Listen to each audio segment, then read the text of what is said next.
La emisión está comenzando. Todos los asistentes están en modo de solo escucha.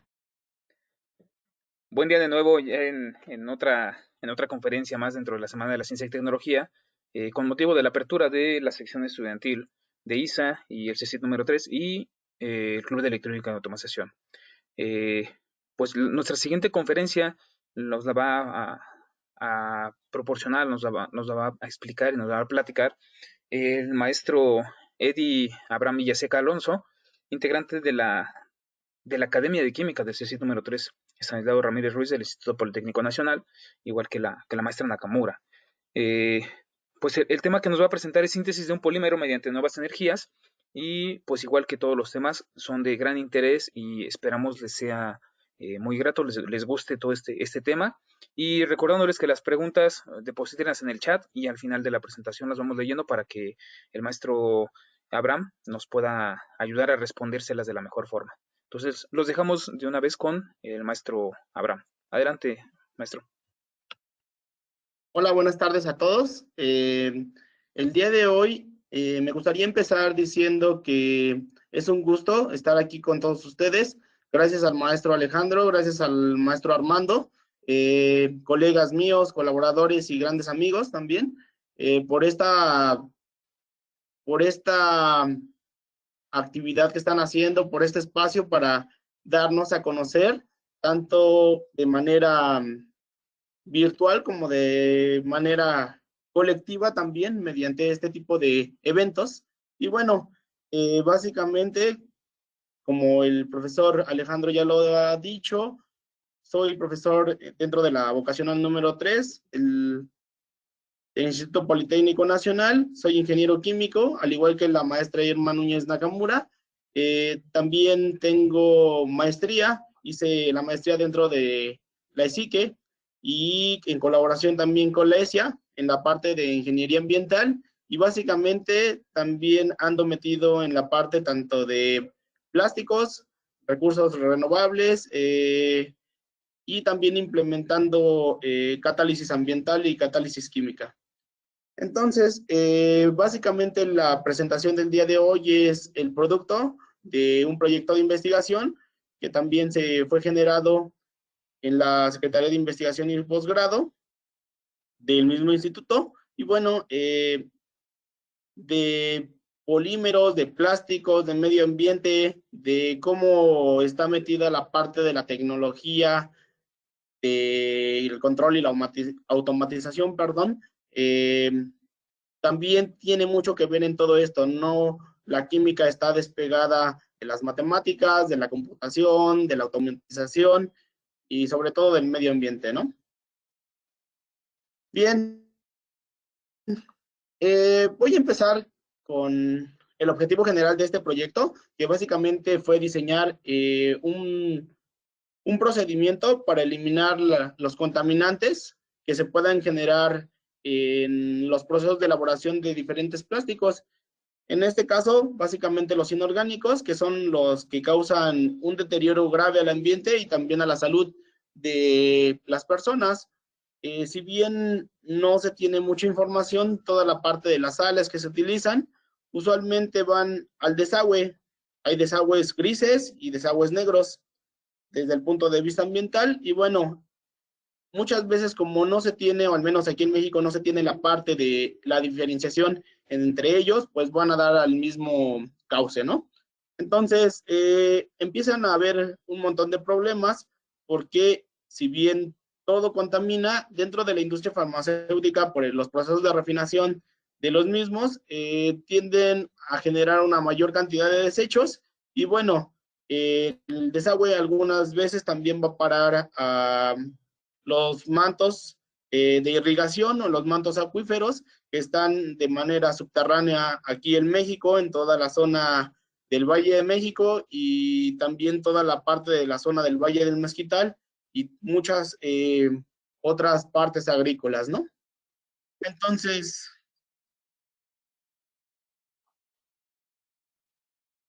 ¿cuáles van a ser los objetivos específicos? Pues básicamente aplicar catalizadores soportados para proceder al diseño del proceso y los productos de interés en la industria química. ¿Cuáles son los productos de interés en este caso? Pues básicamente los plásticos o también aceites de alta densidad para que puedan ser utilizados posteriormente en procesos químicos. También hay que sintetizar los catalizadores usados por la industria química a partir del octanal, que básicamente es nuestra materia prima, y este se va a obtener a partir de una corriente de desecho de la industria farmacéutica allá en el Valle de Toluca.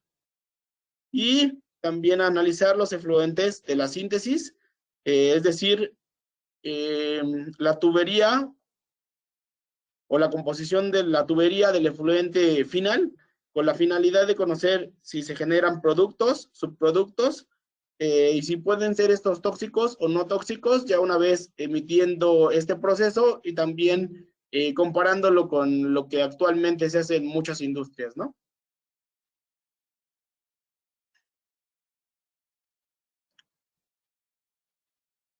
Bien, ¿cómo parte esto? Primeramente hay que tener en cuenta que este proceso parte a partir de los conceptos de química orgánica y de inorgánica. En principio, para la oxidación de aldehídos, que es lo que se obtiene de manera constante dentro del efluente, y estos pueden ser susceptibles a autooxidarse y formar, obviamente, reacciones principales y reacciones secundarias, ya que, como se sabe, en un proceso no siempre se tiene una eficiencia o un rendimiento del 100%, es decir, que no todo lo que vamos a meter va a salir como producto al final. Entonces, en principio van a dar ácidos carboxílicos, peroxiácidos, peróxidos o anhídridos. Y bueno, ¿cómo se hace esto? Bien, coloquialmente o industrialmente hablando, se utilizan el reactivo de Jones, el reactivo de Tollens, permanganato de potasio, dicromato de potasio, y el aldehído se pone a una temperatura arriba de los 60 grados Celsius, lo que genera vapores, y como los vapores usualmente son mucho más ligeros que el aire, bueno, entonces tienen una mayor dispersión al ambiente, ¿no? Entonces, en principio van a formarse aldehídos de cadenas lineales, o puede ser también que se formen algunos otros no lineales, dependiendo de la composición de la corriente. Para este caso, el estudio que se hizo, se formaban únicamente lineales. Y bueno, ¿cómo se van a llevar estos a cabo? Aquí lo que tenemos en la siguiente imagen es un reactor de lecho fluidizado. ¿Para qué me sirve? Pues básicamente, este es un recipiente que sirve para procesar este tipo de componentes. En esta parte, en la parte de arriba, por las dos tuberías, usualmente se depositan la parte de los aldehídos y se mete oxígeno para que se pueda autooxidar. En la parte de abajo, donde está la parte líquida y de color amarillo, básicamente viene siendo el efluente de la corriente que se desecha. En la parte blanquita, básicamente es el depósito del catalizador. La parte del medio, lo que tenemos aquí es un motor que va a tener una propela a ciertas revoluciones por minuto, y la parte del control y automatización es aquí la parte importante. ¿Por qué? Porque no se puede hacer de manera manual. A partir de los 60 grados empiezan a volatilizarse las fracciones, como bien se dijo anteriormente, y bueno, cabe la posibilidad de que lo que tú vayas a procesar se empiece a fugar y empiece a formar otros problemas medioambientales. Entonces, para eso es necesario proponer lazos de control a partir de ciertas válvulas, a partir de ciertas especificaciones técnicas, para poder medir factores como la presión, el volumen y la temperatura dentro del proceso, ¿no? Y bueno, a partir de un cierto tiempo determinado, una vez que mediante experimentaciones previas ya se logró procesar ese aldehído, bueno, vamos a poder obtener primeramente el producto principal, que viene siendo el ácido carboxílico, en este caso el ácido octanoico, y ver si también todo se ha convertido a ese ácido, o también dentro de la línea final, que viene siendo la línea del lado derecho. También hay aldehído aún sin reaccionar. Bueno, entonces, aquí una parte bien importante son los problemas de contaminación por los metales pesados que se tienen cuando no se utilizan catalizadores soportados. ¿Por qué?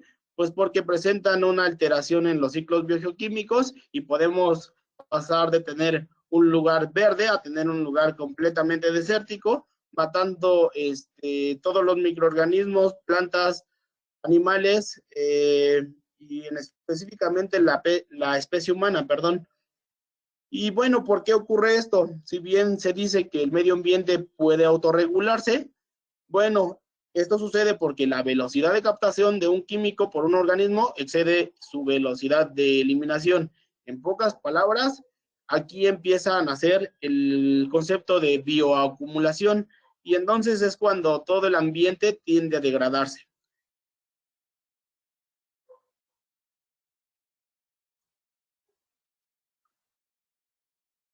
Ahora, la industria en México se encuentra en un proceso de transformación, principalmente para mitigar aquellos que son más contaminantes, ¿no? Mediante el aprovechamiento de los productos para generar nuevos productos que sean útiles y que generen un ciclo de valor agregado, reportando tanto beneficios económicos, ambientales y sobre todo de salud a la sociedad. ¿Cómo se generan estos o cuáles van a ser esos productos? Bueno, el uso de los ácidos carboxílicos para lo que se procesó estos aldehídos, pues básicamente van a ser utilizados para obtener lubricantes sintéticos, en este caso los poliésteres, polímeros como las resinas, plastificantes para automóvil, para en el caso de las coberturas, ¿no? Esas pequeñas telitas que se ponen cuando te entregan el carrito de la agencia y que no quieres algunas veces que ni se ensucien, bueno, también se pueden utilizar para sintetizar este tipo de materiales.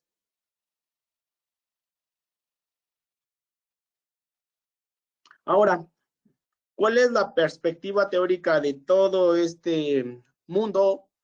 Es básicamente que se retoman unos principios que por allá de los 90 se empezaron a tener muy claro, que se llama la química verde y la ingeniería verde.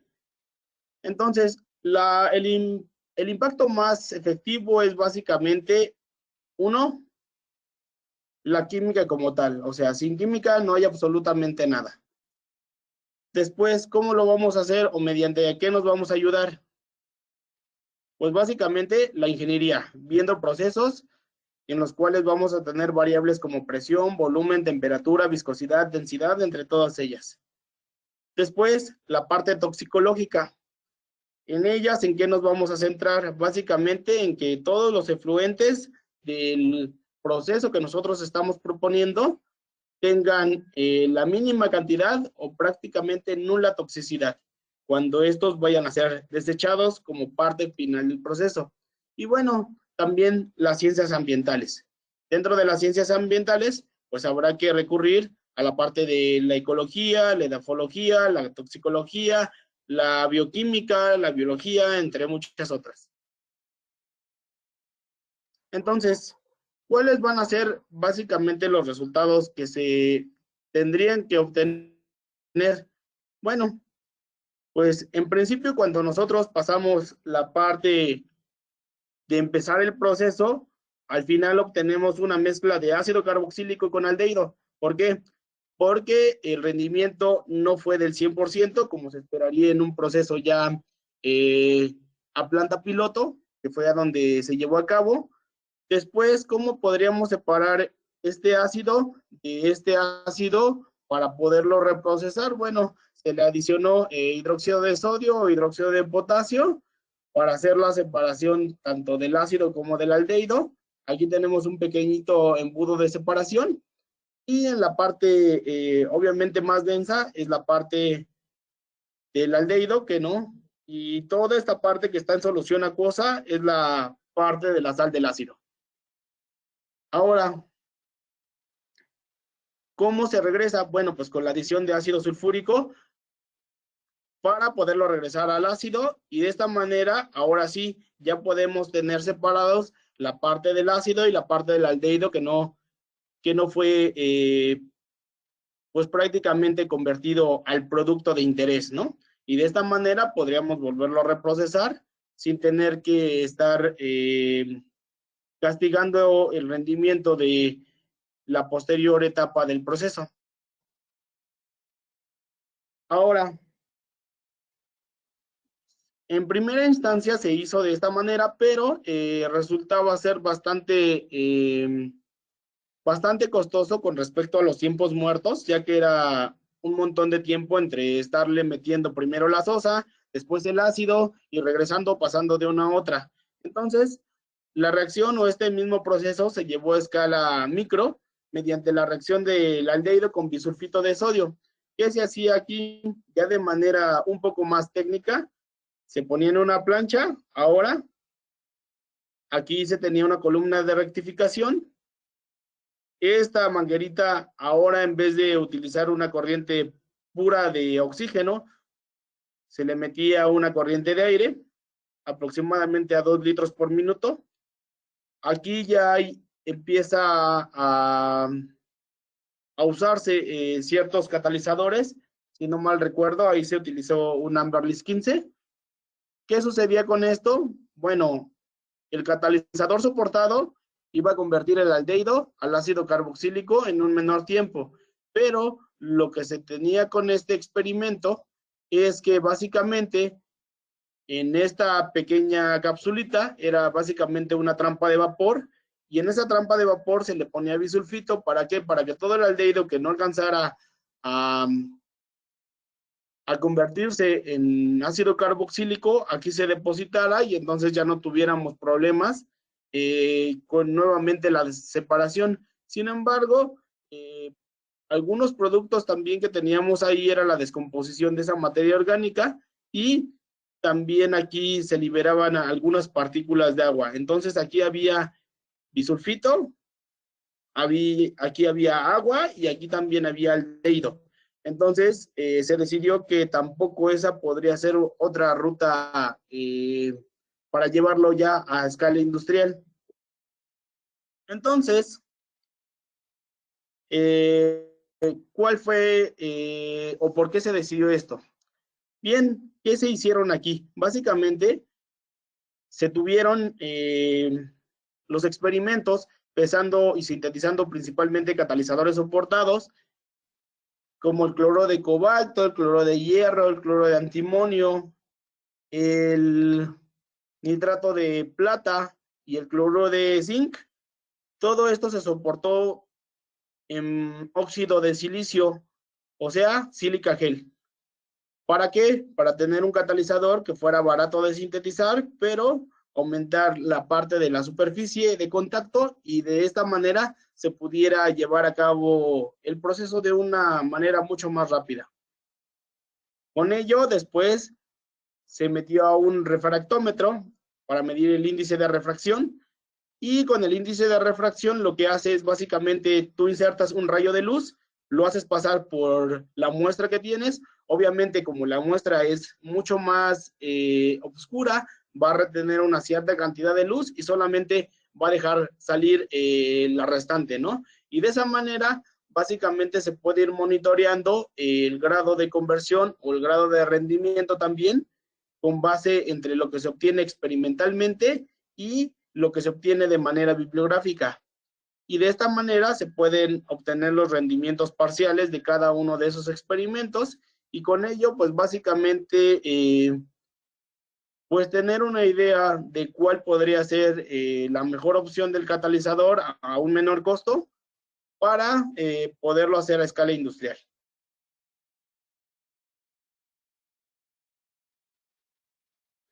Entonces, una vez que se ha tenido esto, entonces viene la parte de la cinética, que a nosotros, en especial en la industria del proceso, nos interesa mucho, porque pues básicamente nos habla de cómo podría comportarse a escala industrial todo esto.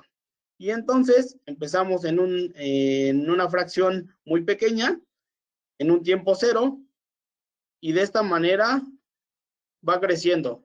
¿Qué nos dice esta gráfica? Bueno, pues básicamente que va pasando o que va habiendo formación de productos a lo largo de un cierto determinado tiempo. Empieza como una concentración cero y llega a una concentración máxima en un tiempo de aproximadamente 120 minutos, que para hacerlo en un proceso batch es bastante considerable. Sí tenemos que básicamente nuestro efluente principal es una corriente de desecho. Ahora, una vez que ya lo podemos hacer, ahora va la otra contraparte. ¿Por qué? Porque dentro de este efluente principal no todo es una fracción de 7, 6, 5, 4, sino básicamente es una mezcla. Entonces, lo que se optó por hacer es básicamente un muestreo y determinar las 2 o 3 fracciones más grandes dentro de la corriente y nuevamente en cada una de ellas hacer el rendimiento correspondiente o hacer el cálculo del rendimiento correspondiente con los mismos catalizadores y pues una vez más seleccionar el que mejor resultado haya dado, ¿no? Nuevamente se vuelve a hacer la cinética de la reacción para una fracción más pequeña y nos da esto. Entonces, lo que podemos ver aquí o lo interesante de esto es que el comportamiento tanto en una fracción se vuelve a repetir en la siguiente fracción y eso es bastante bueno. ¿Por qué? Porque desde el punto de vista físico e industrial, lo que te interesa es básicamente que el proceso se pueda volver a repetir.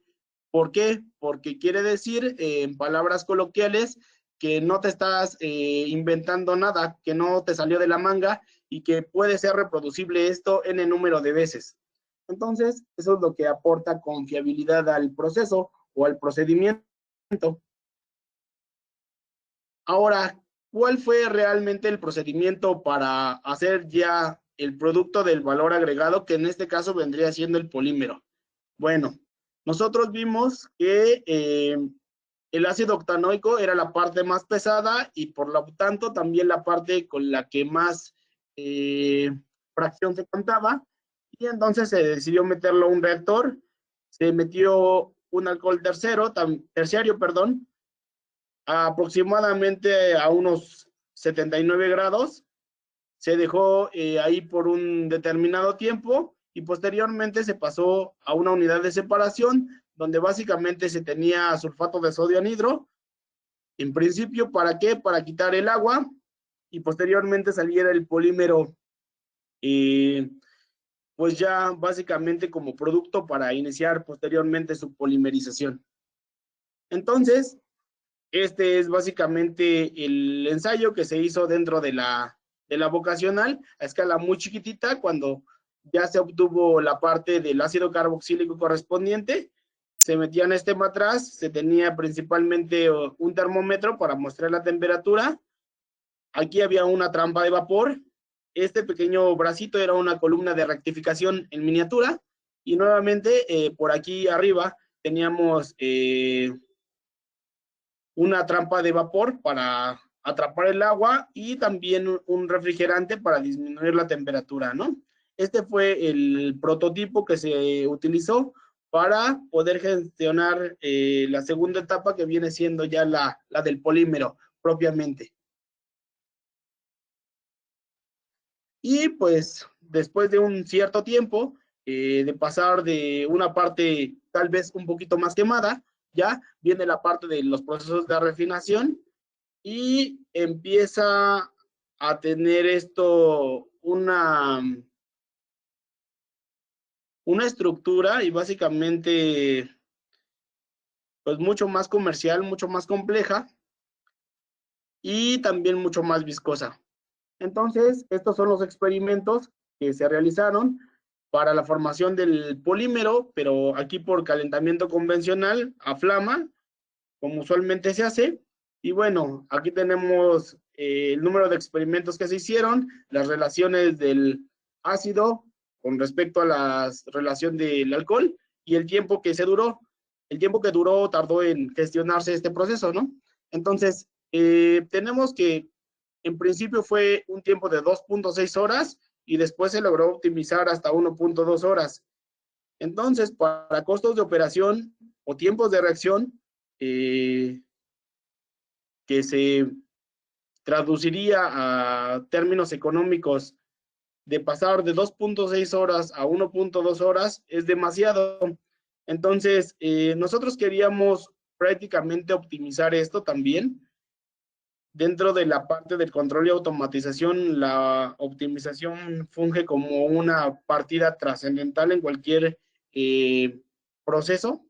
Y bueno, nosotros queríamos saber si había algún otro método o alguna otra forma también, pues para acelerar aún esto. Y bueno, se decidió probar otro tipo de energía. ¿Por qué otro tipo de energía? Porque básicamente aquí dijimos, si es posible hacerlo de manera convencional, con la flama, con mechero, como comúnmente se hace, ¿por qué no se podría utilizar un microondas, ¿no? O un foco de infrarrojo, que tienden a no utilizar tanta energía y a potencializar un montón este tipo de reacciones. Bueno, entonces, para minimizar costos, se adaptó un horno convencional de las microondas, se agujeró, se modificó un poco el magnetrón para modificar la potencia del horno, aumentarla un par de veces, y obviamente aquí ya se le metió una propela, un caframo, y ya hacerlo de manera pues un poquito más formal. Entonces, aquí lo que se tiene son 4 pruebas, porque ya habíamos determinado, pero la condición más importante aquí es que se optimiza el tiempo de reacción. Ahora, en vez de pasarlo de 2.6 horas, el tiempo de reacción a diferentes concentraciones y con diferentes catalizadores es de 13 y puede bajar hasta 4.3 minutos. Entonces, nos dimos cuenta que no hay por qué cerrarse completamente a hacer los procesos de transformación con solo energía de gas natural, de diésel, de turbocina o cualquier otro material orgánico, sino que pueden implementarse nuevas energías, puesto que mediante una es por convección, la otra es por radiación, genera puntos mucho más calientes y eso es lo que hace que el tiempo de reacción disminuya de una manera drástica y desde el punto de vista económico, fantástica también, ¿no? Porque ayuda a reducir un montón de cosas. Usualmente, este tipo de energías no está disponible tal cual, al menos en el nivel medio superior. ¿Por qué? Pues porque básicamente se necesitan equipos más sofisticados y este tipo de ensayos fueron hechos en ESICE con un grupo de colaboradores con los que trabajo ya desde hace algunos años. Y bueno, alguien podría decir, ¿y qué tiene que ver la parte de la ISA y el control de automatización y la parte de si la energía es alterna, interna y cosas de ese tipo? Bueno, pues básicamente los ingenieros en electrónica nos ayudan bastante y creo que sin ellos no podríamos funcionar o no podríamos desarrollar este tipo de proyectos. ¿Por qué? Porque nosotros básicamente ocupamos de ellos demasiado los equipos electrónicos para transformar un producto químico y que ellos nos puedan dar una interpretación también desde el punto de vista electrónico. Y este es el caso de la espectroscopía de infrarrojo por transformada de Fourier, donde básicamente a base de pulsaciones eléctricas se obtiene un montón de líneas que para nosotros en química lo llamamos espectros, y esto es básicamente lo que nos da la partida para realizar el análisis cualitativo del polímero y decir, ah, sí, sí se está formando algo, ¿no? Y ese algo tiene un nombre dentro de la parte química y básicamente lo podemos monitorear de esta manera. Una vez que ya pasamos la parte cualitativa, pues es bien importante pasar a la parte cuantitativa, pero En mi caso, o en el caso de este proyecto, se obtienen los espectros, el antes y el después, de las muestras. Una, la que viene del efluente, como si fuera un desperdicio, y la otra, pues ya después del procesamiento, tanto de la parte cuando lo vieron un poquito más oscuro, como la parte cuando ya se vio un poquito más nítido, y dices, ok, entonces sí hay una transformación de una a otra. Y ahora sí viene la parte del análisis cuantitativo. ¿Cuánto?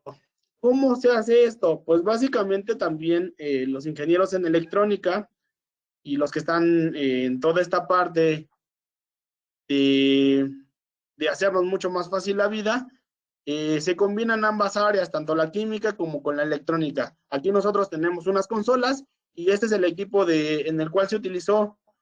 El equipo que se utilizó en este caso estaba en ESICE, solamente hay 2 en todo el Politécnico Nacional aquí en México. Y básicamente estos equipos operan desde una consola o hay alguien que te ayuda básicamente a operarlos. En el caso un servidor sí lo sabe operar. Soy de las pocas personas ahí que le dieron la oportunidad de aprender a usar estos equipos. Estos equipos aquí donde están en medio, aquí se mete la muestra. Posteriormente, entre estas dos tomas, lo que se carga es helio y nitrógeno líquido. ¿Para qué? Para que en la concha de este recipiente se mantenga una temperatura aproximadamente de 3 grados Celsius y con base a ello se puedan obtener las estructuras básicamente de cómo te quedaría el polímero al final del camino, ¿no? Y de esta manera, por medio de software, de señales básicamente o del procesamiento de dichas señales, podamos generar la estructura de ese polímero y podemos calcular el peso molecular y podemos calcular la viscosidad, entre otras muchas de sus propiedades. Y ahora sí, ¿qué miden este tipo de espectros? Pues básicamente vienen siendo señales, pequeñas líneas, entre más agudas y definidas en las líneas, obviamente el peso molecular es menor, y lo que se mide es básicamente es un desplazamiento químico. Esta línea, de donde empieza a partir el cero, hay un químico que se llama tetrametilsilano, que es básicamente como si tuvieras un punto de referencia para poder calcular la intensidad y el grosor de las demás bandas. Y aquí están los otros 4 o 5 experimentos que se realizaron con los diferentes tipos de catalizadores, y lo que podemos observar es que empieza casi a partir de la nada y empieza al final a tener un mayor ensanchamiento. ¿Por qué nos dice que aquí prácticamente nosotros solamente tenemos piquitos? Porque a medida de que se oscurecía la muestra, habían restos de carbón, o sea, material que a esas condiciones se quemaba, básicamente, o había formación de coque. Y en la parte ya más clarita, más nítida, donde aumentaba la viscosidad, quiere decir que aquí básicamente se están pegando las moléculas y se están agrupando para aumentar el peso molecular de este polímero. En este caso viene siendo un poliéster. Y bueno, de esa manera poder optimizar la reacción. Por ejemplo, en esta figurita se ve que algunos grupos llegan y otros se van, y es de esa manera en el cual también se van sustituyendo unos grupos por otros.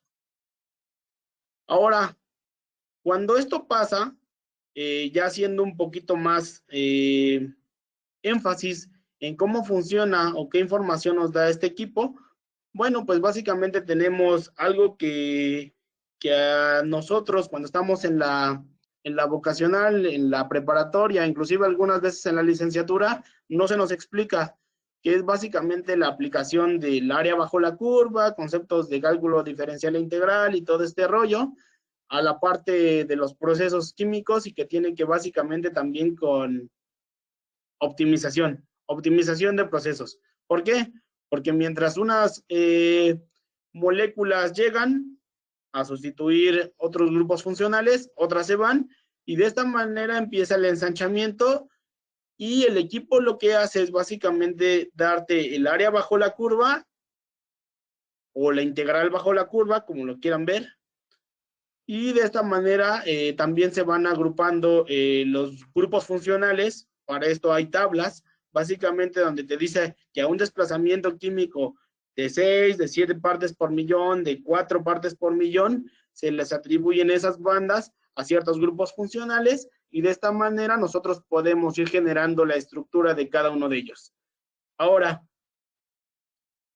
¿cómo calculamos el peso molecular del polímero? Pues básicamente mediante un método que en esta ocasión no lo voy a presentar porque es demasiado engorroso, demasiado talachudo, pero ese método se puede encontrar en la página de Sigma Aldrich y se obtiene a partir de estas integrales o esta área bajo la curva, tomando en cuenta los grupos funcionales terminales y de esta manera podemos calcular el peso molecular del polímero y posteriormente otras propiedades como su densidad y su viscosidad.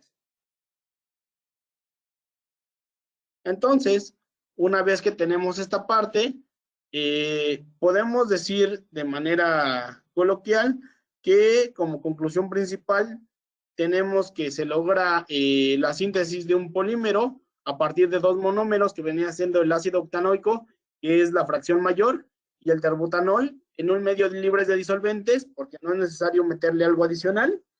La reacción por las microondas se favorece a la polimerización debido a las interacciones entre moléculas que se producen por estas mismas ondas de las microondas en comparación cuando tú haces esta operación por un calentamiento convencional, ya que son mayores, y que el peso molecular se ve favorecido por el cloruro de antimonio como catalizador por ambas vías, tanto por la de microondas como por la convencional. Y bueno, que se determina el peso molecular del poliéster o los poliésteres sintetizados mediante un análisis de grupos terminales que se ha hecho por la espectroscopía de resonancia magnética nuclear de hidrógeno o también conocida como de protón. Y bueno, pues hasta aquí mi pequeña presentación de cómo podrían constituirse todas estas áreas, tanto la parte de la química, la parte de la industria de procesos, la parte de la industria de control y automatización y la parte del área en la que está metido mis compañeros, tanto el profesor Juan Alejandro como el profesor Armando, que viene siendo la parte de electrónica.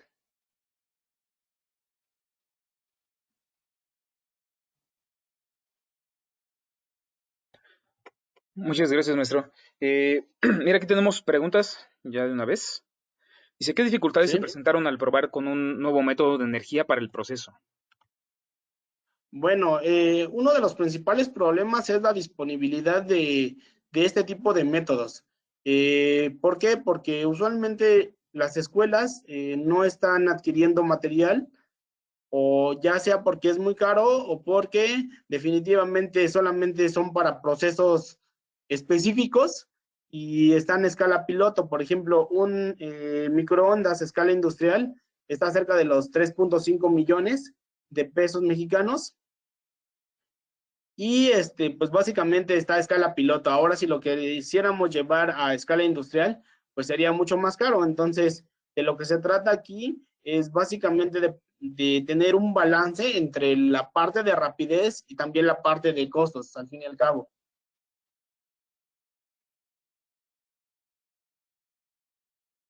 Aquí tenemos otra pregunta.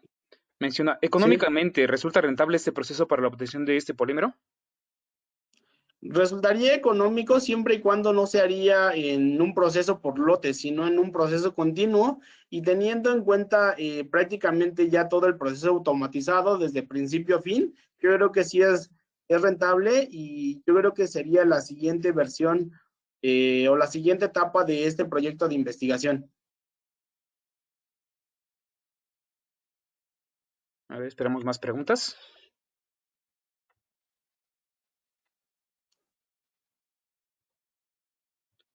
¿Alguien que tenga otra pregunta?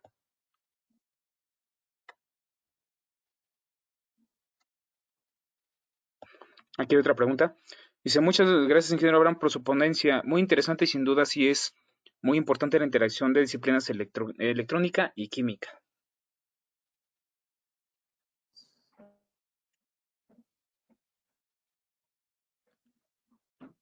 ¿Alguien más que tenga una pregunta?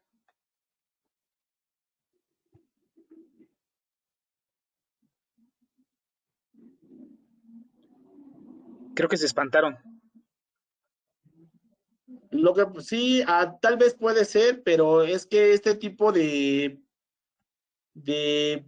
investigaciones que se hace usualmente no se ven ni en medio superior y muchas veces no se ven en licenciatura como tal. Un servidor empezó a desarrollar esta área porque usualmente andaba metido con gente del CIMBESTAP, cuando se fueron al Sistema Nacional de Investigadores nivel 1, 2 o 3. Entonces son tópicos básicamente avanzados de ingeniería, en donde se pueden conjuntar ya un montón de áreas, pero también existe una gran área de oportunidad debido a que todavía no es explotada al 100%, ¿eh? Aquí hay otra pregunta. Menciona, ¿han probado con otro tipo de energías y qué resultados se pudieron observar? Sí, algunas otras energías, por ejemplo, como la parte del ultrasonido, hay algunos que piensan que el ultrasonido solamente se aplica en el área médica. La realidad es que no, también se puede utilizar en los procesos químicos. Hay otro proceso que se llama fotoquímica, también para que se ha utilizado básicamente para la degradación de los contaminantes, pero no para la prevención. Sin embargo, también estos dos subsistemas que estoy mencionando dan rendimientos todavía como del 30 a 40%. Entonces, antes de meterme directamente a desarrollar esto, me metí de lleno mucho a la literatura y me di cuenta que tal vez podríamos darle mayor auge a la parte ambiental, pero desde el punto de vista económico y de proceso, pues no iba a ser rentable. ¿Por qué? Porque si yo quisiera meter 100,000 litros de ese desecho, de esos 100,000 litros, si mi rendimiento es del 30% o del 40%, solamente voy a tener una cuarta parte. Entonces, me voy a gastar 100 pesos y solamente voy a obtener 40 litros de algo que vale 120. Entonces, el rendimiento desde el punto de vista económico es muy poco y no es costeable.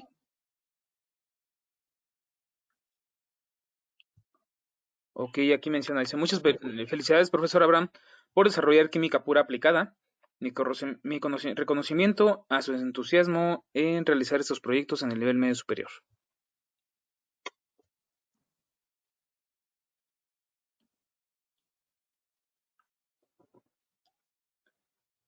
Y creo que ya no hay ninguna otra pregunta. Bueno, entonces cerramos aquí con la parte de preguntas y respuestas y vamos con la otra etapa. Que igual como a todos nuestros conferencistas, pues les entregamos este reconocimiento y como agradecimiento a su participación dentro de la Semana de la Ciencia y Tecnología.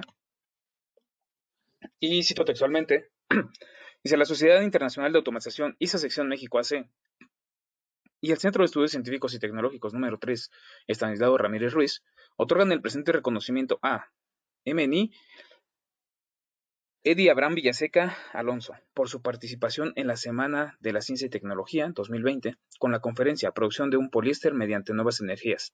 Ecatepec de Morelos a 12 de noviembre de 2020. Ingeniero Daniel Zamorano Terrés, presidente de ISA Sección México. El ingeniero Rubén Jiménez Morales, director del CECIT número 3. Ingeniero Luis Armando Loera Cervantes, advisor de ISA CECIT 3 Sella. Ingeniero José Alejandro Ríos Cerón, advisor de ISA CECIT 3 Sella. Y la señorita Litsi Hernández Orduña, nuestra presidenta de la ISA CECIT 3 Sella.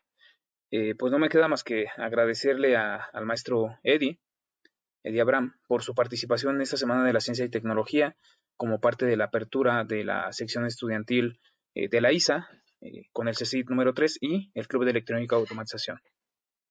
Agradecemos su participación, agradecemos la participación a los asistentes que pudieron estar en esta conferencia, como en las otras conferencias, y esperando que haya sido de mucha utilidad o de mucha productividad este tema también interesante.